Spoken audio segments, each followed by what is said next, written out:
गेल्या काही दिवसांपासून सुरू असलेल्या संततधार पावसामुळे आणि धरणातून सोडण्यात आलेल्या पाण्याच्या विसर्गामुळे कुरणवाड शहरातील गोठणपूर परिसरात आज सायंकाळी पुराचं पाणी शिरलं आहे। अचानक आलेल्या पाण्यामुळे येथील रहिवाशांमध्ये मोठ्या प्रमाणात भीतीचं वातावरण निर्माण झालंय। गोठणपूर परिसरात पाणी वाढल्यानं जनजीवन विस्कळीत झालं असून अनेकांच्या घरात पाणी शिरल्यानं मोठं नुकसान होण्याची शक्यता आहे। संभाव्य धोका लक्षात घेता प्रशासनानं तातडीनं बचाव कार्य सुरू केलंय। पूरबाधित नागरिकांना सुरक्षित ठिकाणी हलवण्यासाठी प्रशासकीय यंत्रणा वेगाने काम करत आहे।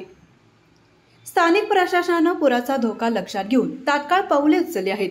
गोठणपूर परिसरातील सुमारे 70 कुटुंबांना स्थलांतरासाठी नोटीस बजावण्यात आले आहेत। या कुटुंबांना सुरक्षित ठिकाणी हलवण्यासाठी नगरपालिका प्रशासनानं व्यवस्था केली आहे। त्यांच्या निवासाची सोय कुरणवाड येथील दत्त कॉलेज येथे करण्यात आली आहे। मदत आणि बचाव पथके सतत परिस्थितीवर लक्ष ठेवून आहेत।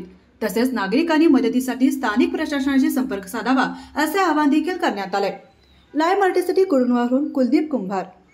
हिरवागार निसर्ग बरसती श्रावणधारा, उपवासासाठी श्रावण थाळी घेऊन आलाय आपला रानवारा। होय, रानवारा रिसॉर्ट मध्ये खास श्रावणानिमित्त सुरू केली आहे स्पेशल श्रावण थाळी। गोडधोड आणि रुचकर शुद्ध शाकाहारी पदार्थाची खमंग रेलचेल आणि सोबत हिरवागार निसर्ग।